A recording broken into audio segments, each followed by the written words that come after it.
Hey, hey, hey. Happy Tuesday. Come on in, pull up a chair. The Gaming Gang Dispatch is in the air.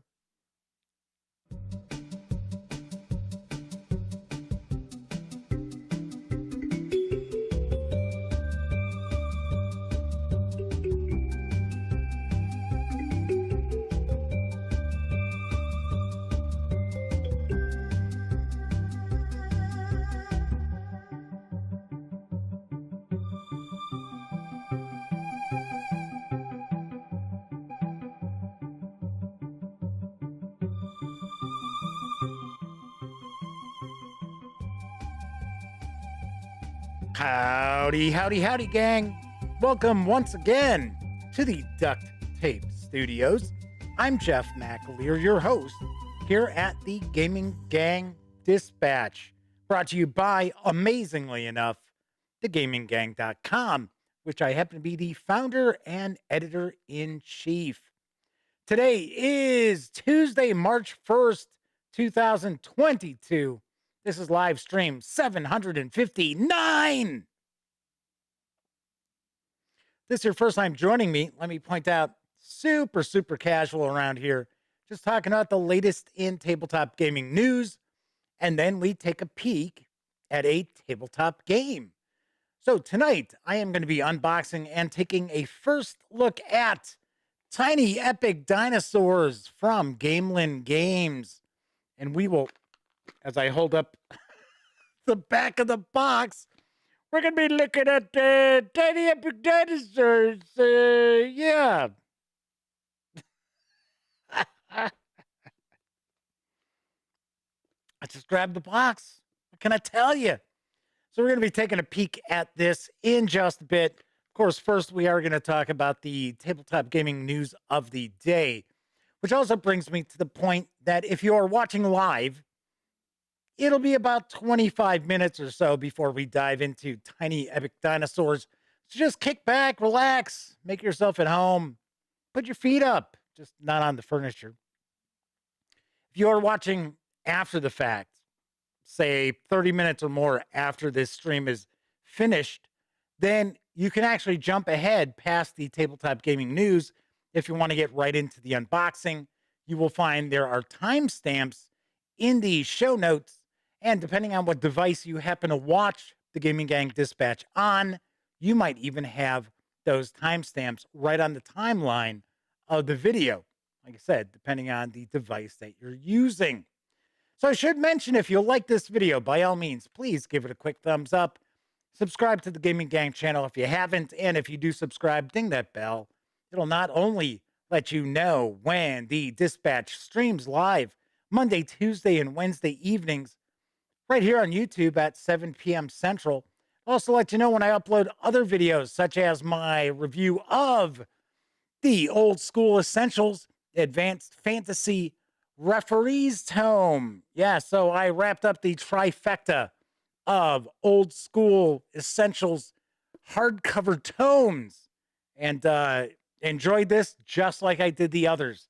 So if you are curious about OSE, give the video a peek.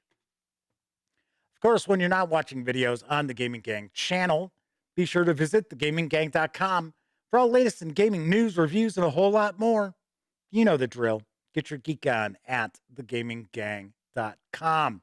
Also, this is a live stream, so that means there is chat available. It's not on screen. It's one of the ways I keep some of the more unusual commenters at bay.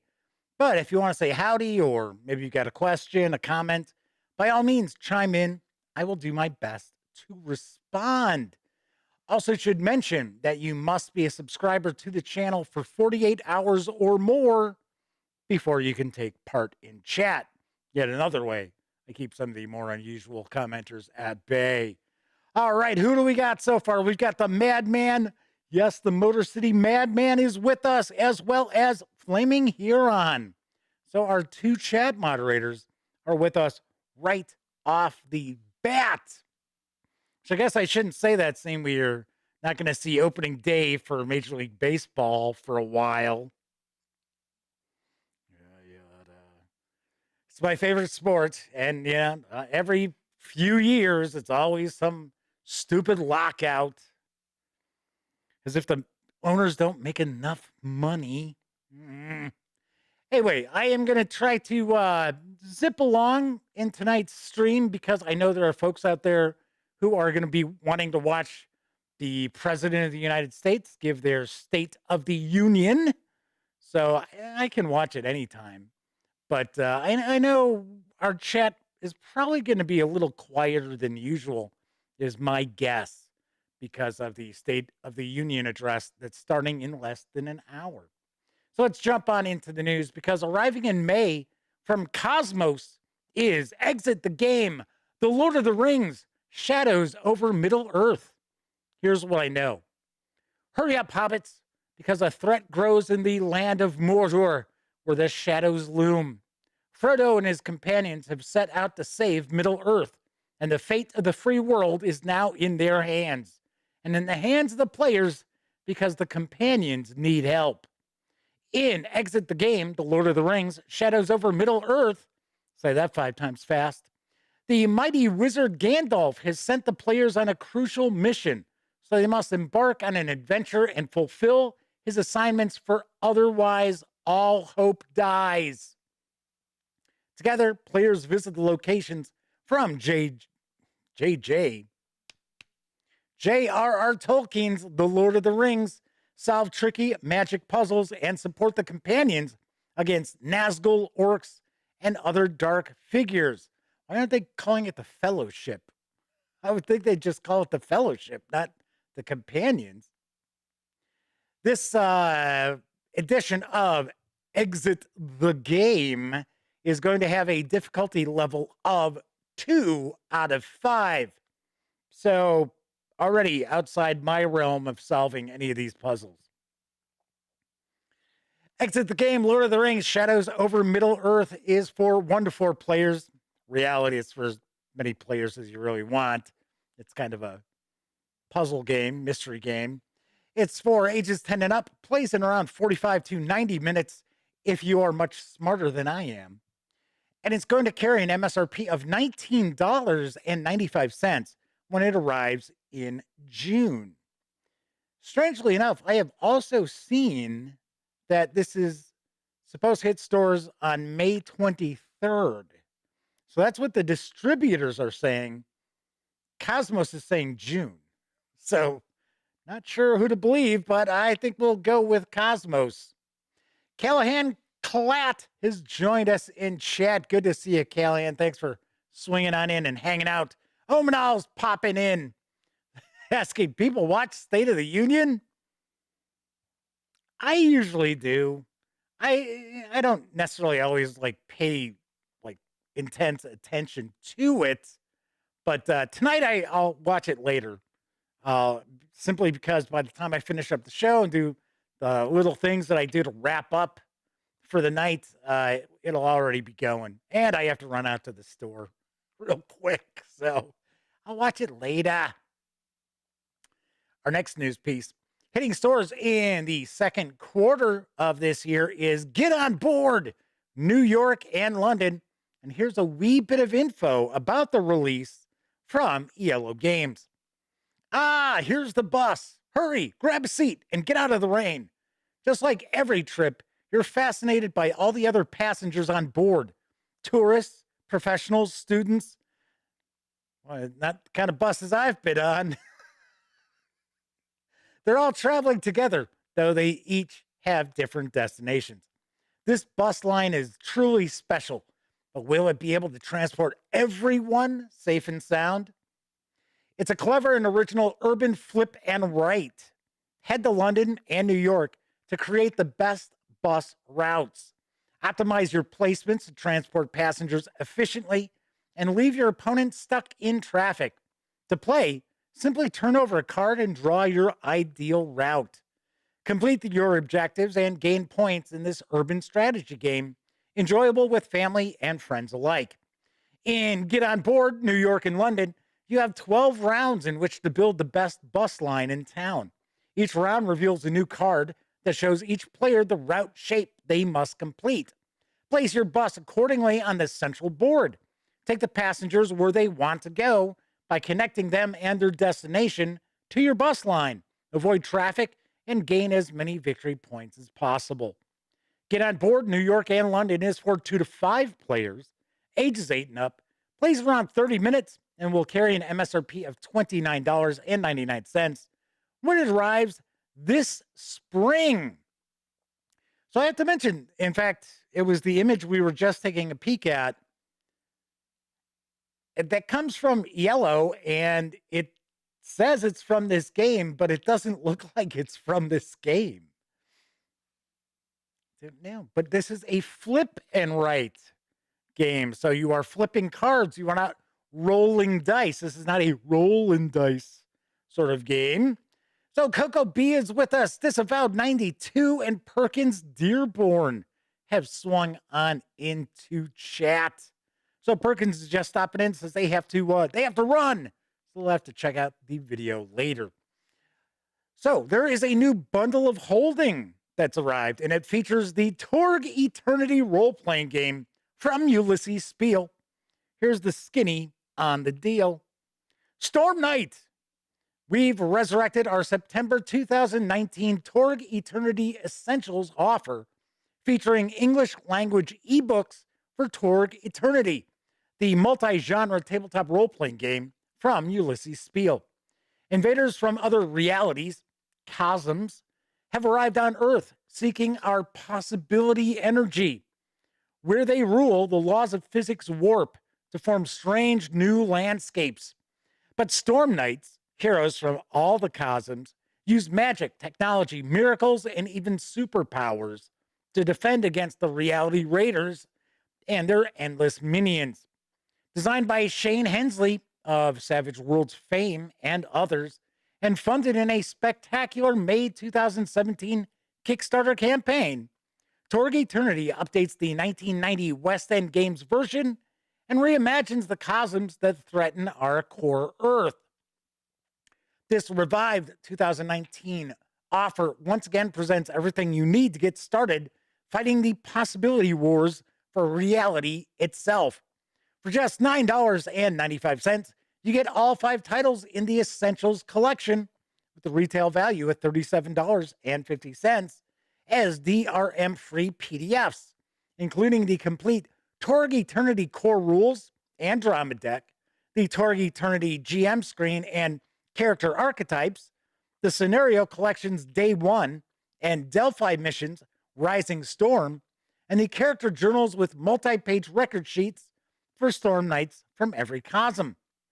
These savings are going to run through March 21st, and 10% of your payment after gateway fees will be donated to this offer's designated charity, Direct Relief. There are 2 different bundles of holding going on right now.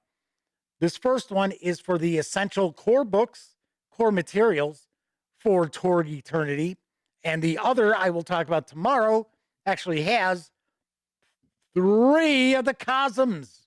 Yes, 3 of the cosms. I think as of right now, I think Ulisses Spiele has released 5 of the cosms. I think all in all, there's 7. It has been a while since I actually looked at Torg Eternity. For some reason, Ulisses Spiele they were like sending me tons of stuff all the time. I was sharing reviews, sharing videos. And then there were some issues behind the scenes. And that was it. Nothing. And now very recently, I don't know how new they are. They're new to me. Their PR person here in the U.S. reached out and said, yeah, hey, they really want to reestablish, something going on. So we shall see. I have no idea. I had mentioned that it had been a long time because they were like, oh, we can send you like the latest Cosm book for Torg. And I said, well, that would be awfully silly because last time I covered Torg was quite a while ago, and there's all different stuff. There's like a mega plot that runs through Torg, both the original and Eternity. And it's sort of like, okay, it would be a little weird to be like, okay, well, here's the 5th book. I think the last one I took a look at was, I think it was Living Lands. I gotta admit, I like Torg Eternity. I think it's a cool setting. I think it's a cool setup. Mechanically, it's all right. I would probably just steal a lot of the stuff going on in the setting and port it over to maybe like basic role playing or something like that.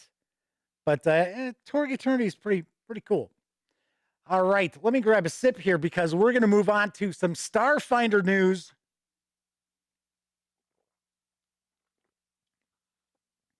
That's right, because we've got plenty of Starfinder action and adventure arriving later this month. And here's what's on Paizo Inc.'s agenda. First off, we've got Starfinder Adventure Path number 43, Icebound. Chapter 4 of 6 in the Horizons of the Vast Adventure Path. A distress beacon from a desolate section of tundra sends the heroes on a rescue mission in the biting cold. They find a lone Vesk survivor in the wreckage of a starship prowled by a menacing insectile stowaway. Spoilers! Don't you love how Paizo always just like gives away half of what's going on in the adventure? It's like, if you're a player, don't read the sell sheet info for Pathfinder and Starfinder adventures. Anyway, components of the dreaded swarm is in the ship.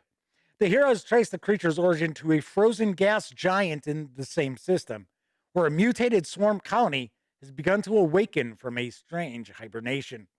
Will the heroes brave the floating organic layer to stop the swarm from contacting the greater hive mind? They better, or you're not playing Starfinder that night. Icebound is a Starfinder role-playing game adventure for 4 7th level characters by Jason Tondro. This adventure continues the Horizons of the Vast Adventure Path, a 6-part bi-monthly campaign in which the heroes are at the forefront of exploring and charting a newly discovered world filled with mystery. This volume also includes a dossier on the Veskarium spy agency known as Directive 9, technology repurposed from the swarm, and a selection of deadly alien threats. The softcover will carry an MSRP of $22.99. You'll be able to grab the PDF for $15.99. And then we get Starfinder Adventure Path 44, Allies Against the Eye, Chapter 5 of the Horizons of the Vast Adventure Path. Heralds of an organization called the Order of the Culling Shadow announce their presence, proclaiming the eventual destruction of every thinking being in the system. Well, nice to meet you. The PCs must spread the terrible news to New Harmony's other charters, as well as reach out to the Pact Worlds and the Veskarium for assistance. Can the heroes navigate political complications and face strange dangers to gain the cooperation of possible allies? Or will they go alone into what could possibly be an all-out war? Allies Against the Eye is a Starfinder role-playing game adventure for 4 to 9th level characters. I should say 4 9th level characters, not 4th through 9th level. The adventure is written by Jabari Weathers. This adventure continues the Horizons of the Vast Adventure Path. And this volume also includes an examination against the dangerous cult called the Order of the Culling Shadow, paths to mystical enlightenment, and a selection of unusual alien threats. So we had dangerous alien threats in the previous adventure path. Of course, this will also carry a softcover MSRP of $22.99, or grab the PDF for $15.99. Then we got the Starfinder Flip Mat Casino with Joe Pesci. I think Joe Pesci's in this as well. Place your bets on high adventure with this double-sided Starfinder Flip Mat featuring a different far future casino on each side. Rub shoulders with the high and mighty at a high-stakes upper-class gambling palace, or dip down to the seedy side of town with a dark and dingy gambling den. Starfinder flip mats present ready-to-use science fantasy set pieces for the busy game master. With Starfinder Flip Mat Casino, you'll be ready the next time your players decide to gamble with their lives. It's going to carry an MSRP of $14.99. We've got another Starfinder Flip Mat, Waterworld. Whether the heroes are exploring an ocean moon, that's no ocean moon, or visiting a world flooded with an environmental crisis, no game master wants to spend time drawing every coral reef and undersea trench. Fortunately, with Paizo's latest Starfinder Flip Mat, you don't have to. This line of gaming maps provides ready-to-use science fantasy set pieces for the busy game master.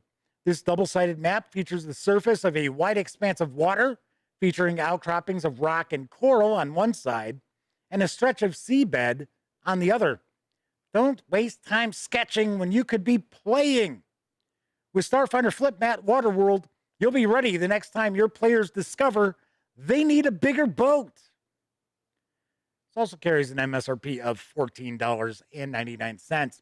Then lastly, we've got the Starfinder Flip Tiles Space Station Corridors expansion. Next time your players head for the far side of the space station they're visiting, they won't have to wait until you draw every hallway, intersection, and maintenance tunnel. The Starfinder Flip Tiles Space Station Corridors expansion, say that 5 times fast, provides beautifully illustrated 6-inch by 6-inch map tiles that can be used to construct never-ending combinations of public thoroughfares and behind-the-scenes service corridors to enhance your orbital station. Inside, you'll find 24 richly crafted double-sided map tiles. This expansion set, along with Starfinder Flip Tiles Space Station Starter Set, allows you to create futuristic space habitats with endless variety. So stop your sketching and start your flipping today.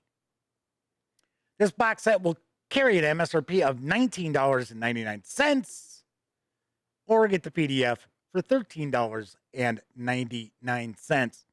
These are all slated for a late March release. And when I say late March, I'm talking right around March 30th. Although there had been some discussion that we might see a mid-March release, I think some of these have been delayed. That's why if you watch, the dispatch all the time, you're probably sitting there going, I find these adventure paths sound very, very familiar. It's like, yeah, because these have been delayed. But I had pointed out last night, we've got actually more major releases for Starfinder this month than we do Pathfinder. Now, of course, there are also the Starfinder Society adventures that are available, the Pathfinder Society adventures that are available as well. There are some digital releases that are coming this month. I just don't tend to cover those. That way the news piece isn't 20 minutes long. On to my final news piece. Available in print and PDF from Fire Ruby Designs is Warlock, the Trader Edition of the popular British old-school role-playing game. Here's the dope. Same great game, awesome new look. This is a new edition of the Warlock core rules. New fonts, new layout, new art. If you have Warlock already, you don't need this version, but you want it. Warlock is a rules-light role-playing game that aims to emulate the feeling of old-school British tabletop games of wondrous and fantastical adventure. Warlock looks to reproduce the playstyle of its illustrious predecessors, but in a light, quick, and simple manner, with a consistent rule set that is easily hackable and adaptable as desired. What is this game? Warlock is a tabletop role-playing game played with pencils, paper, and dice. Like most role-playing games.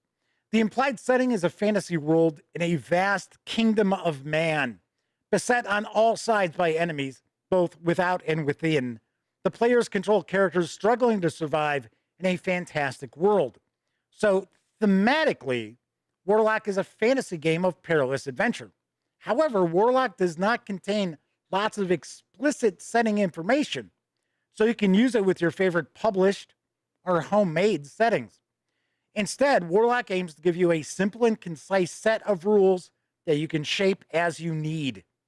This is the same base text as the original Platinum selling edition. Here, there have been some minor changes, but these have been updated to both versions of the game.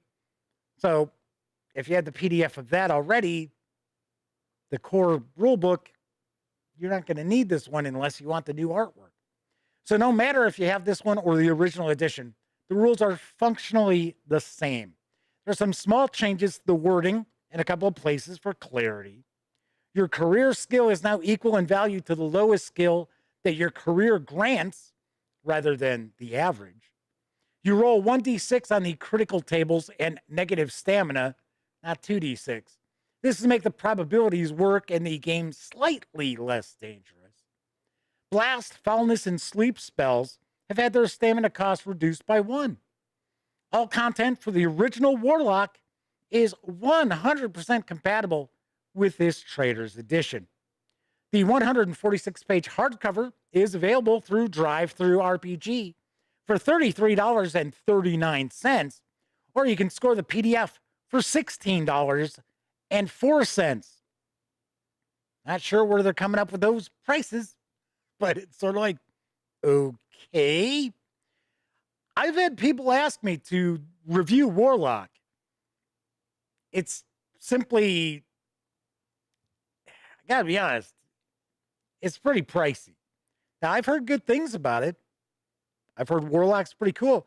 I honestly could see if somebody was not a big fan of, say, 4th edition Warhammer Fantasy Roleplay, but they wanted to be able to, say, run the enemy within, I could see somebody turning to Warlock to do that very easily.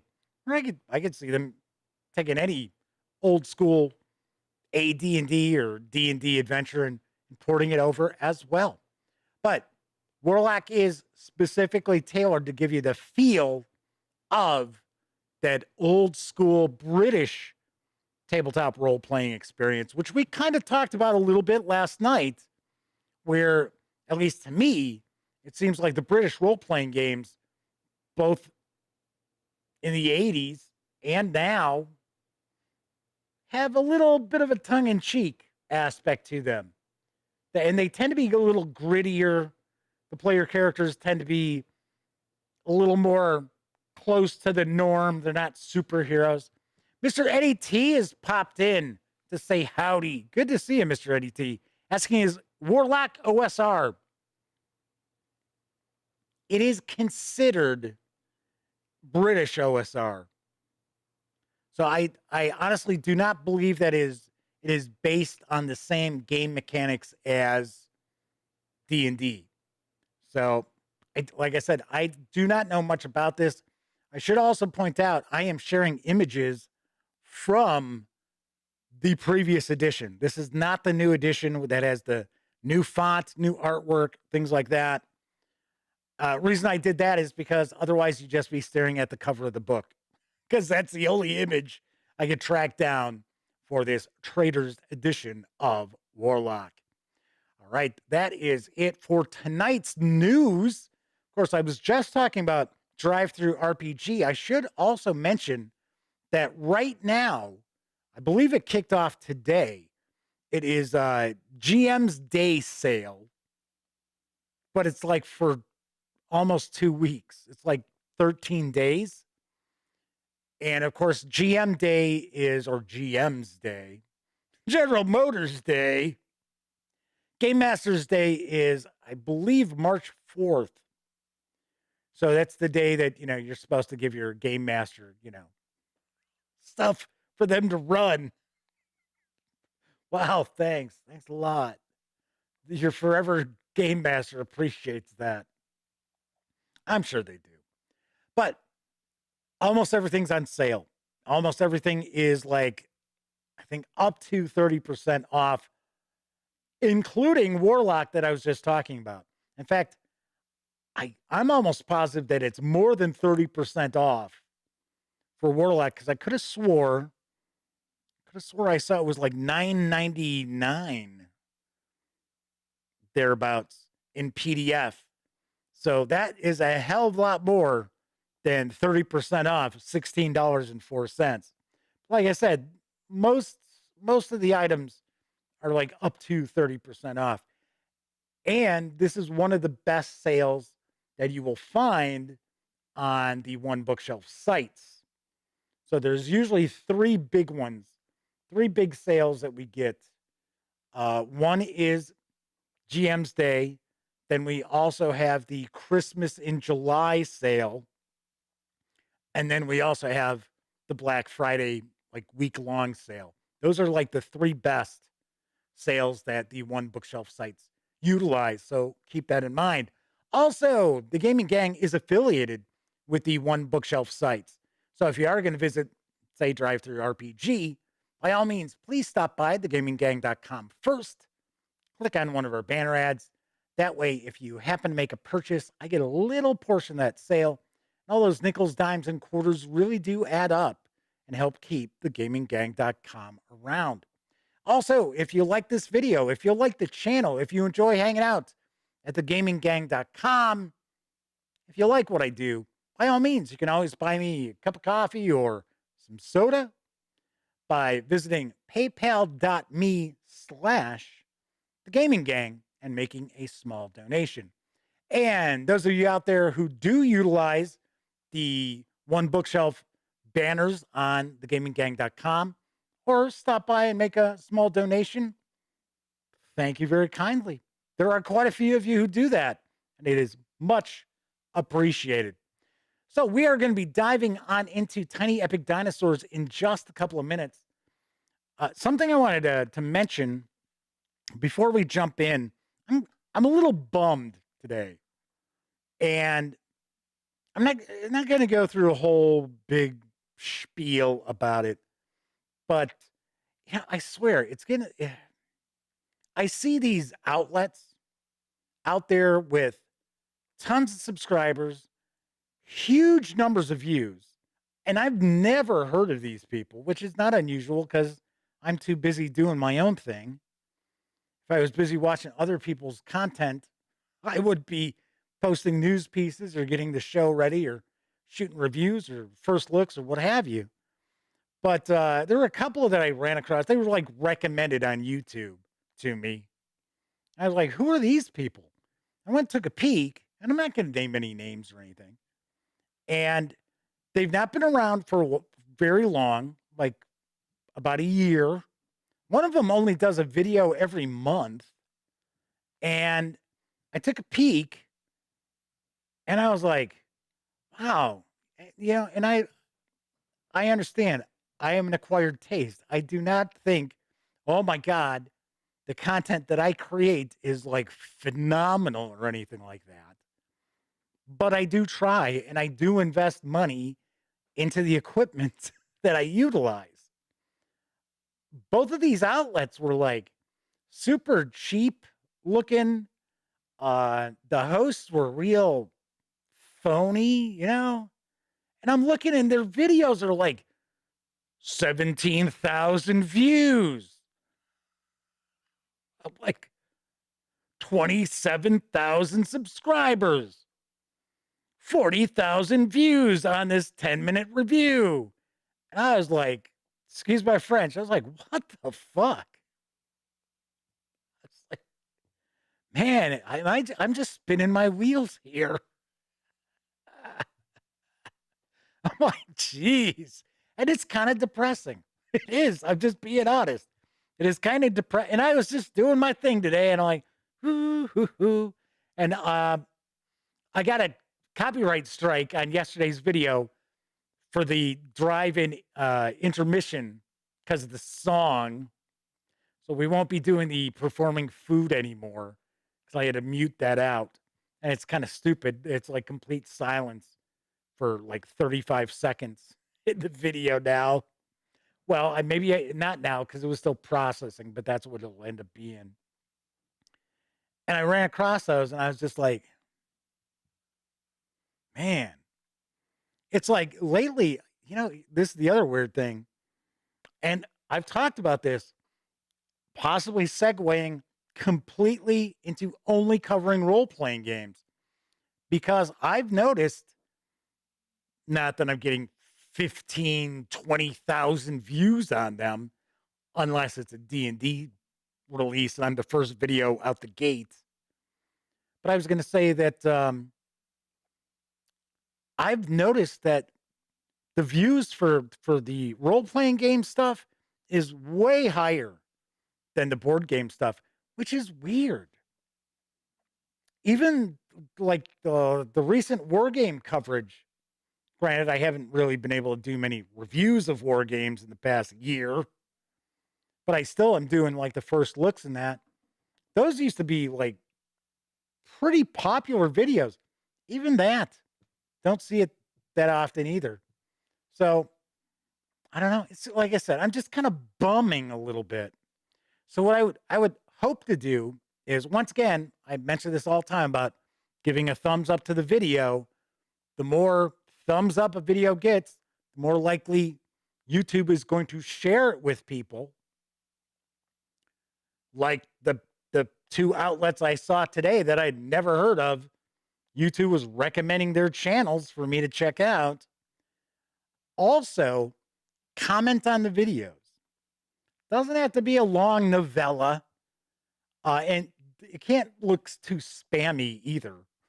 But comments on videos really help as well. It's because it's considered engagement. And YouTube looks at videos that have engagement, and they are more apt to share those with other people who are not subscribers to the channel. That's what happens with a lot of the D&D stuff. That's how people see it. Not only are they searching for it, they also, because so many people comment on videos, because there's usually contests, and there's so many views. So there you go. Flaming Heron also points that out. More people comment on videos shows engagement.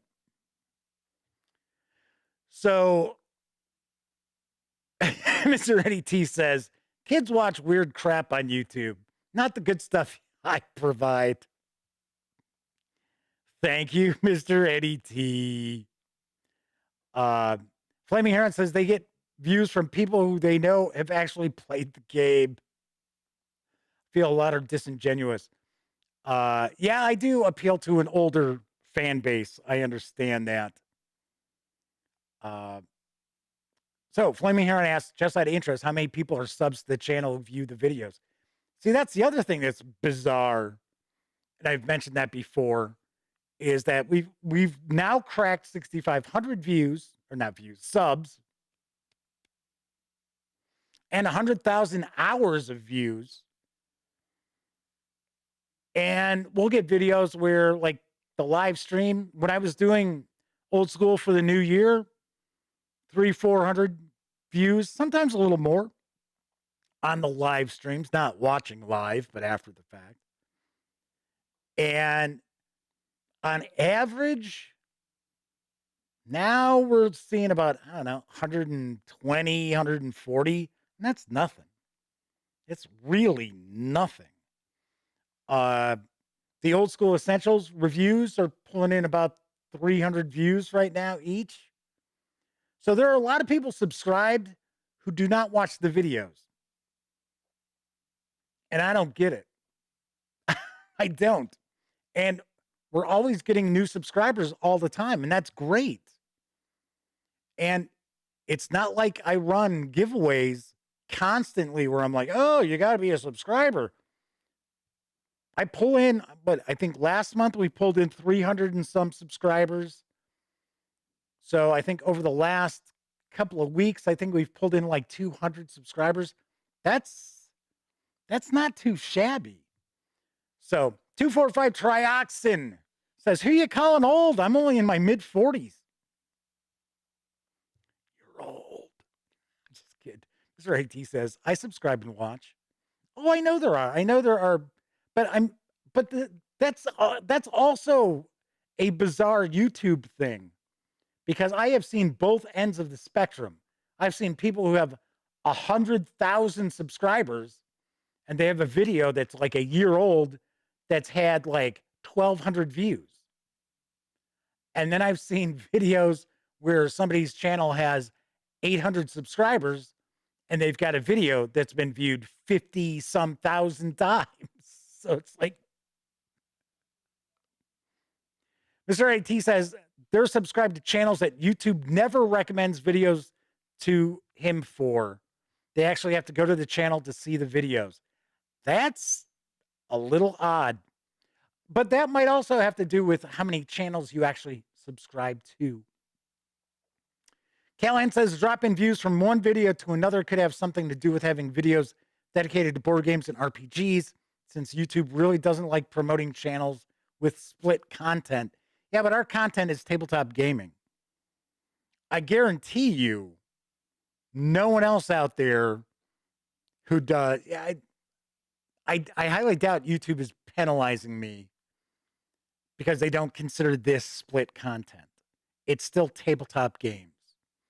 So, and there are a lot of outlets out there who do cover role-playing games and board games and video games too, that I'm sure YouTube really isn't, penalizing or anything like that. I don't know. I have no idea.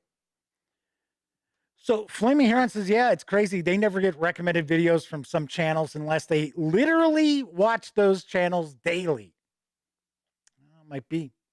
Yeah, it's just, it's a YouTube thing. And of course, let's be honest here.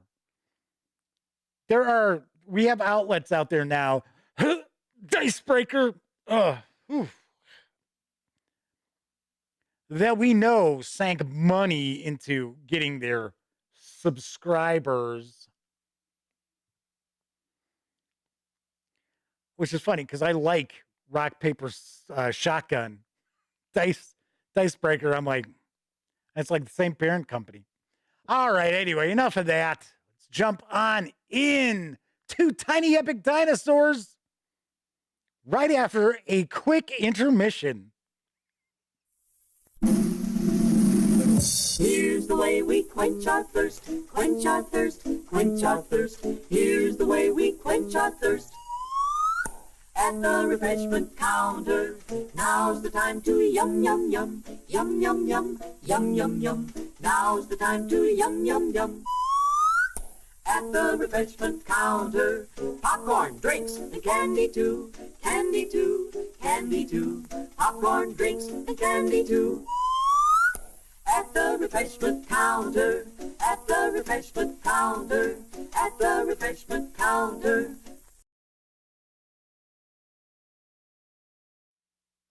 Is it time to yum, yum, yum? Yum, yum, yum, yum, yum, yum, yum, yum, yum.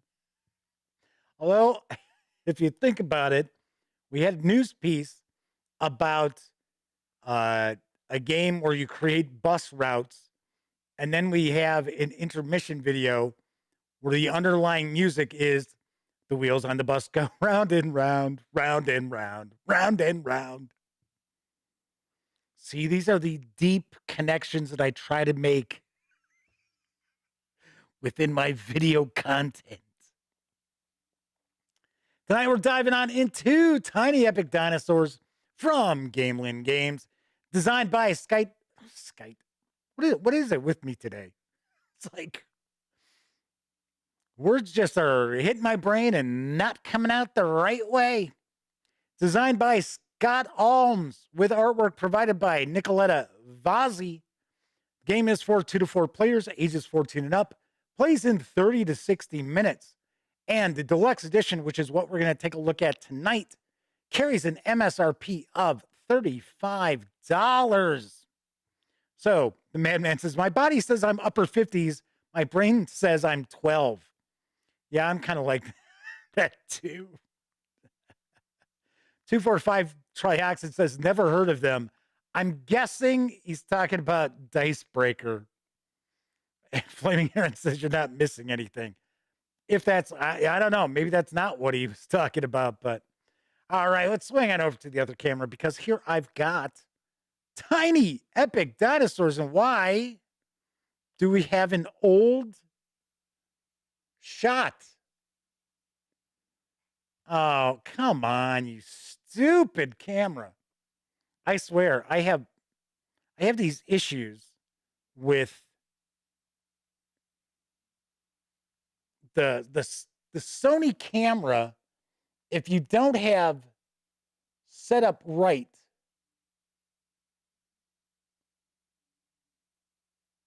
when the stream starts, it's such a pain in the ass.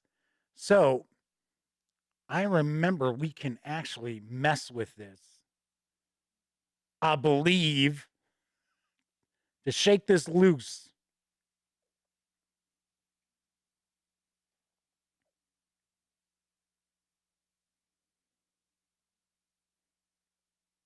There we go. See, and the other thing we'll see is some oddball like color flickering and stuff like that.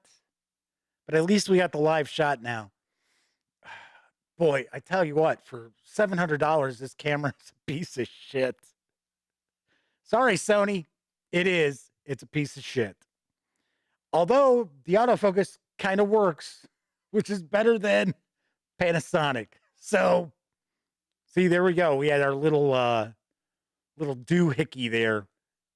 So, I think I'm going to do this. I'm going to turn it off. Turn it back on.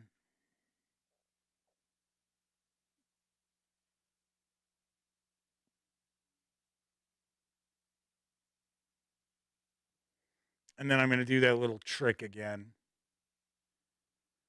See, you would not get to enjoy this frustration if I was not doing a live stream.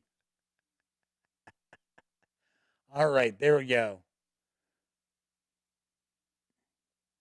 Zoom all the way back in. So now I don't think we'll have those goofy little bursts. Coco B says needs more duct tape. I got to be honest, there's absolutely no duct tape anymore down here. But when I first started doing the streams, there was a lot of duct tape. That's why it's called the Duct Tape Studios. All right, so as I mentioned, this is the deluxe edition. Let's get the shrink wrap off. So the fine folks over at Gamelyn Games were very kind enough to provide me with this review copy. Keep in mind, just like anything else, neither I nor anyone affiliated with thegaminggang.com has received any other sort of compensation for me to share this coverage with you. And I say it time and time again, people don't believe it, but these days it's actually pretty important that you know that. That's why you never see me have to use any sort of disclaimer or hide a disclaimer at the end of my videos, like certain outlets with paid product placement. In Tiny Epic Dinosaurs, you are dino ranchers running large-scale operations on a remote tropical island. Dinosaurs are bred and sold to the highest bidders for use in popular, high-thrill theme parks. Isn't that slavery? But ranching these prehistoric beasts is hard and dangerous work. Do you have what it takes to outranch your opponents and operate the most successful dinosaur ranch? We're going to find out. So this is supposed to include like 75 little dinosaur meeples. Flaming Huron says, this is a live show. Yes. So cool inserts on the box top there. That looks like it's a bit of an homage to Jurassic Park, I would think. Okay, so we've got our rule book. So one of the things, just to show you the cover here again. So right here, from my understanding, this is supposed to be Michael Coe. And it actually does kind of look like Michael, although Michael wears glasses. And I believe this is supposed to be his wife, who I've never met. I've never met Michael's wife. I don't think. If I did, it was out in Arizona long, long ago. Anyway. So Michael is about my height. He's probably about 6'1", 6'2". his wife must be pretty small. It's like, oh my gosh, she's tiny. Madman says the dino meeples are tiny also. So Flaming Heron asks, but do dinosaurs have rights since they shouldn't exist? I don't know. It's just we can't have slavery in games anymore. I mean, that's out. D&D, Pathfinder, all gone. No more references to slavery. So, Mr. Eddie T says, don't be a speciesist to Flaming Heron. But yeah, I thought that was kind of funny because I don't recall any other game box that Michael and or his wife have been models for, except for Tiny Epic Dinosaurs. I thought that was kind of funny. And these must be people they either know or who paid extra on Kickstarter.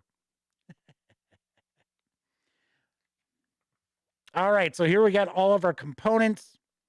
So we've got Stegosauruses, Velociraptors, Brontosauruses, Allosaurus, and 15 unique dinosaurs, barriers, plant markers, meat markers, supply workers, a round marker, which is a coffee cup that says, I love dinos, and a first player marker. And then we've got different mats, action mats, research cards, public contract cards, private contract cards.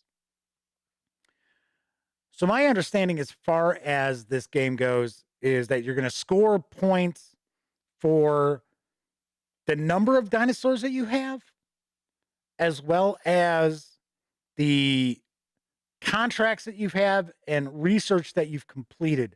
I think it's the three of those things together that are going to determine the who's the winner. Madman says they're 6'2" and his wife is slightly taller than 5 foot. Holy cow. Although, okay, so I'm like 6, well, I'm shrinking. I'm probably a little less than 6'1" now. But back in the day, I was 6'1". And I did go out with a young lady who was like 4'10" for a while. So yeah, that was a unique situation. So here we got our setup showing us the layout. So game overview: collect resources, assign ranchers, retrieve ranchers, arrange ranch, feed dinosaurs, breed dinosaurs, and refresh for the next round. So it's going to break down each of those phases for us with a lot of examples and images. And I know the Madman has Tiny Epic Dinosaurs. Maybe the Madman can chime in and let us know what he thinks of the game. Because this has actually been out for a little while. I think this has been out for a little more than a year. So we got solo play as well. Wow, actually, for a Tiny Epic game, the solo rules are relatively long. So, and that is the rule book. What did we have? We had 18 pages of rules, but like 5 of them are for the solo. So there you go. Rules of the ranch. So we got laboratory. We've got some, yeah, those are pretty small meeples. Got a bunch of them right there. There's I love dinos. There's the coffee cup. So I'm taking a guess here that this is part of the deluxe edition. And of course, we've got the small Euro-sized cards. So here we have, these look like research. Well, it says laboratory, so I'm going to take a guess. These are research mats that each of the players are going to have. Give you a closer look here. So we've got that. These contracts, no, these are, looks like these are research cards here. Aerial surveyor. Fossil museum. The Gamelyn Don. I guess that's a new breed of dinosaur. And the Mosasaurus. And it does show deluxe down here. So I'm, like I said, I think this is for the deluxe edition. Yeah, here we go. It's the mini expansion. It's our laboratory mini expansion. So if you were picking up the retail edition, the standard edition of the game, which I believe carries an MSRP of $30, whereas the deluxe edition is $35, you would not have this little packet. So we've got, it's like we've got some microscope tokens there.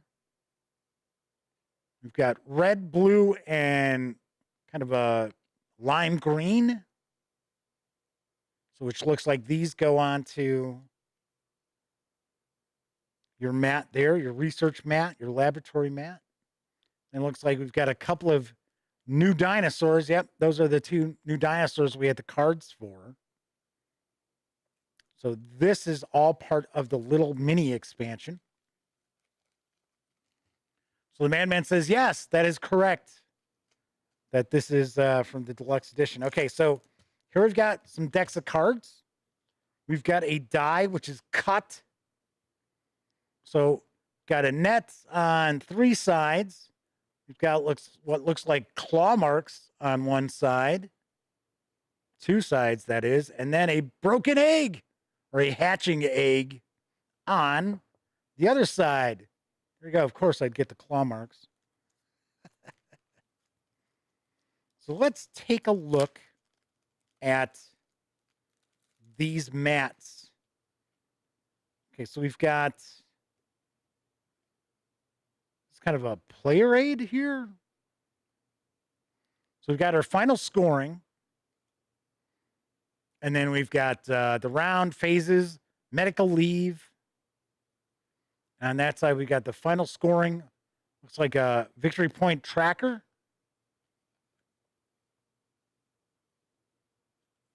So that's kind of wild. How would you use both these sides? So it looks like this, excuse me, looks like this is the only one. Huh, interesting.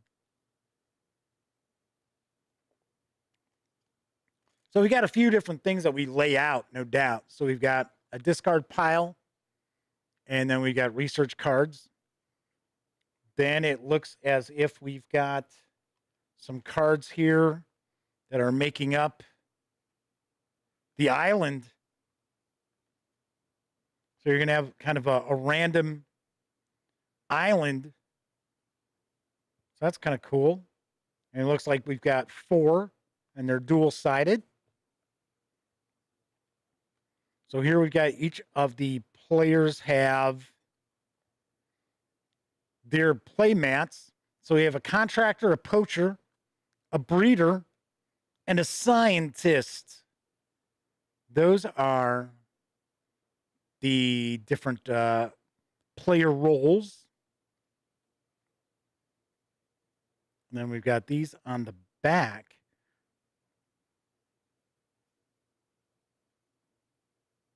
Just like so.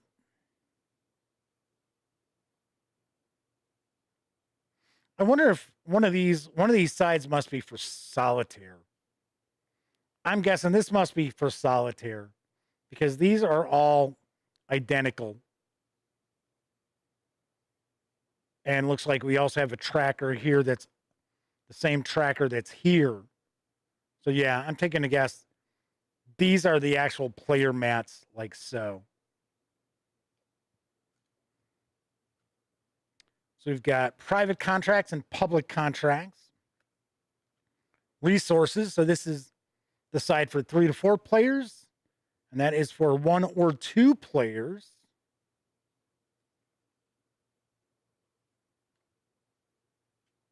Not sure what this is. It looks like, oh, here we go. It's 2 parts. So this is B and C. So they connect. So we've got contracts, barriers, research. So that says 4 players. So this is for 1 to 3. That's for 1 or 2.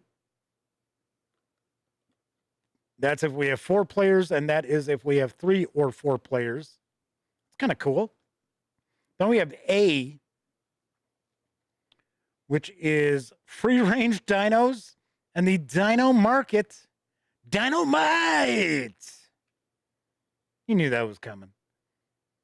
This is the side for the 1 to 3 players, and that is for 4 players. Nice. I say it all the time and time again. The Tiny Epic lineup of games always has tons of gameplay just packed in each box. All right, so we've got some different decks of cards. So we have Rival Ranchers.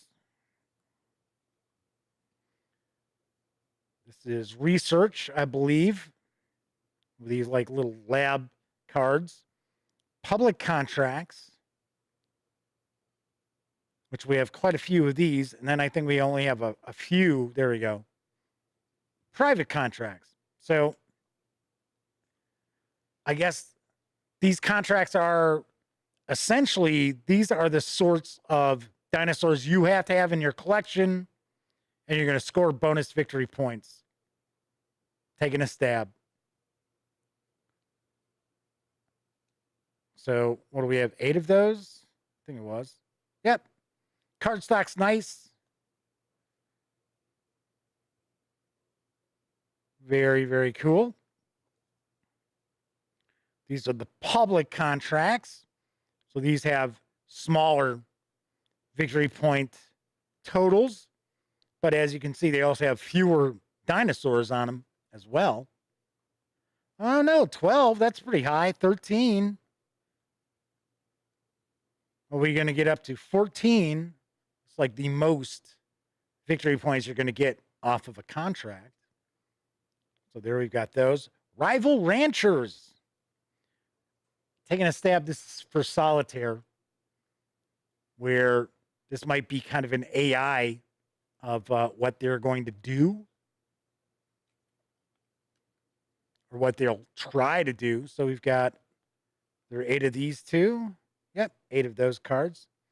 Then we've got our Research. I'm going to take a guess. These are probably all going to be a little bit different.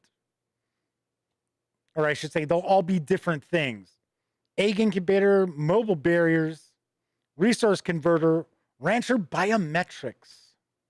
I like the art. The art works pretty nice on these. Security Force, Enclosure Upgrades, Laboratory Upgrades. Yeah, they're all different. Breeding Center. Superfood Research. Then we got research on different types of dinosaurs.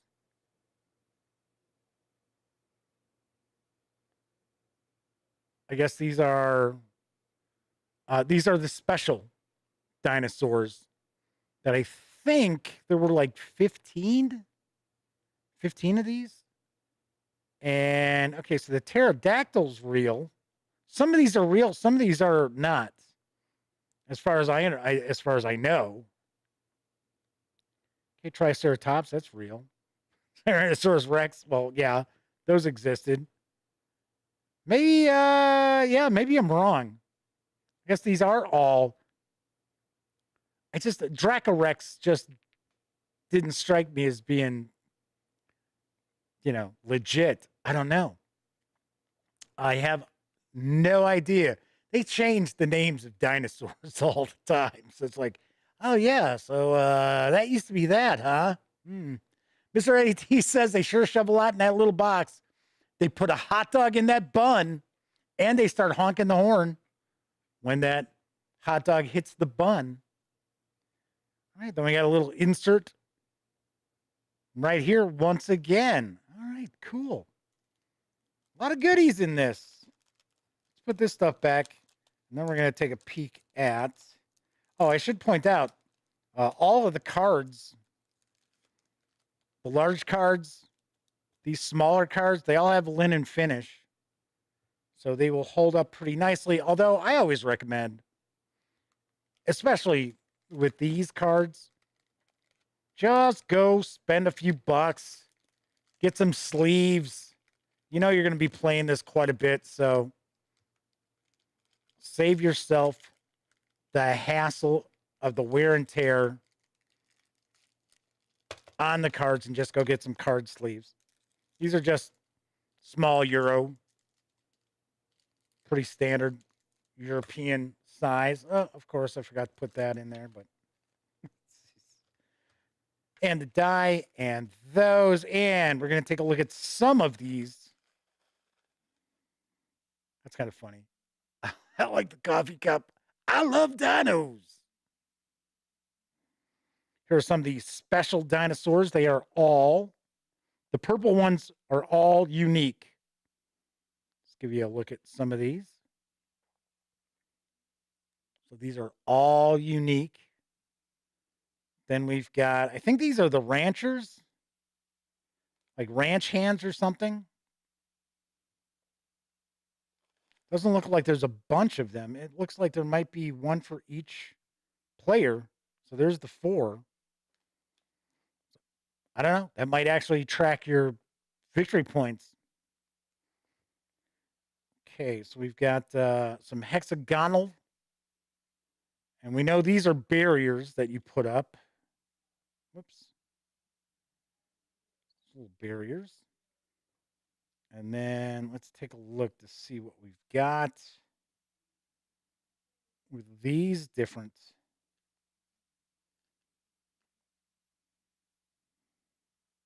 So we've got these. So Mr. Eddie T's asking, what's the playtime on this? It's 30 to 60 minutes.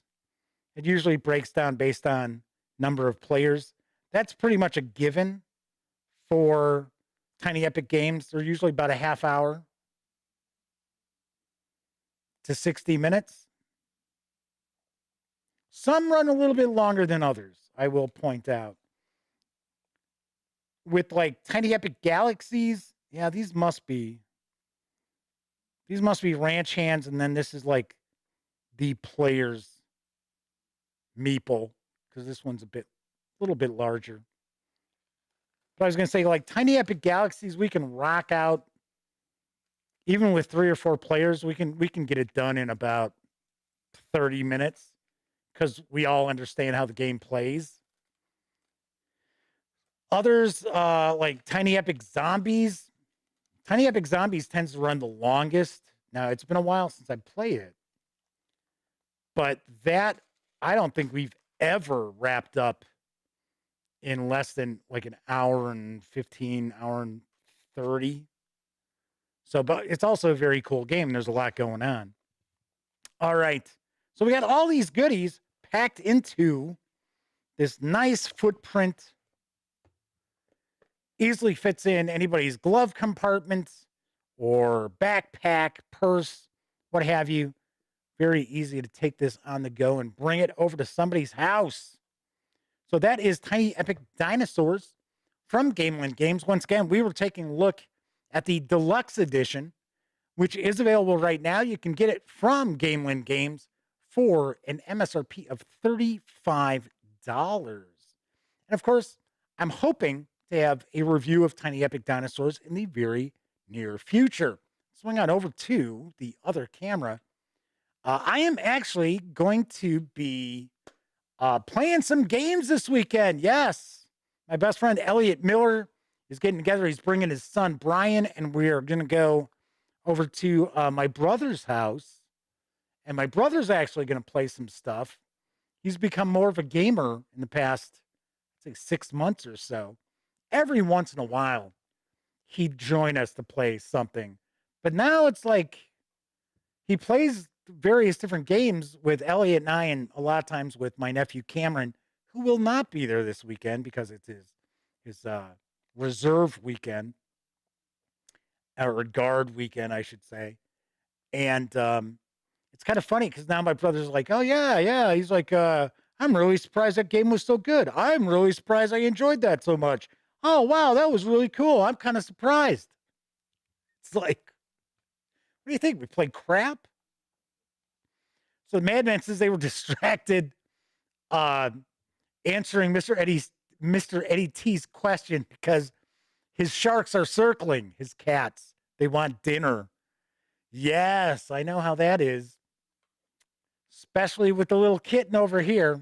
Mango's a handful, I'll tell you that much. All right. That is it for this time out. Tomorrow's show, we're going to do something a little bit different. We're going to have a War Game Wednesday, and I am going to share my review of Red Flag Over Paris from GMT Games. Yes, I know it's been a while since I did a review on the live show, but every once in a while I kind of like to do that. And I like to have War Game Wednesdays from time to time as well. So stay tuned. Tune in tomorrow if you have an opportunity. This is a pretty lightweight, pretty quick moving game as well for 2 players. So, and it is, it's not a war game, although it is like the peace talks after the Franco-Prussian War is essentially what it is. All right. If you like this video, by all means, please give it a quick thumbs up. Subscribe to the Gaming Gang channel if you haven't already. And if you do subscribe, ding that bell, because it'll not only let you know when the Dispatch streams live Monday, Tuesday, and Wednesday evenings right here on YouTube. Also let you know when I upload other videos, such as my recent review of the Old School Essentials Advanced Fantasy Referees Tome from Necrotic Gnome and Exalted Funeral. Also, please do me a favor. Not only give the video a thumbs up, if you have an opportunity, just leave a short comment. It could be anything. I mean, you could disagree with me on stuff. That's fine, as long as you're commenting. Let's give it a shot. See if it helps improve the sharing of the videos with folks.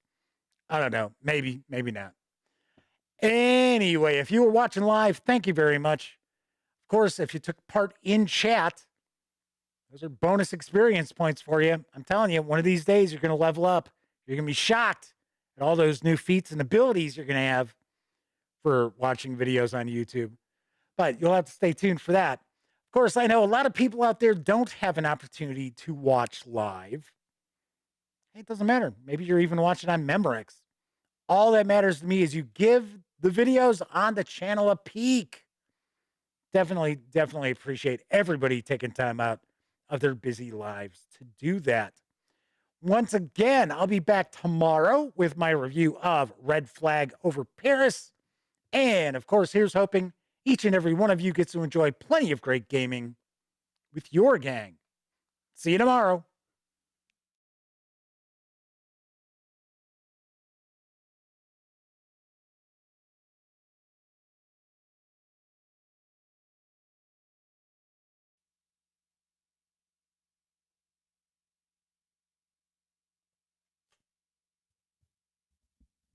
Oh, hey, you're still here.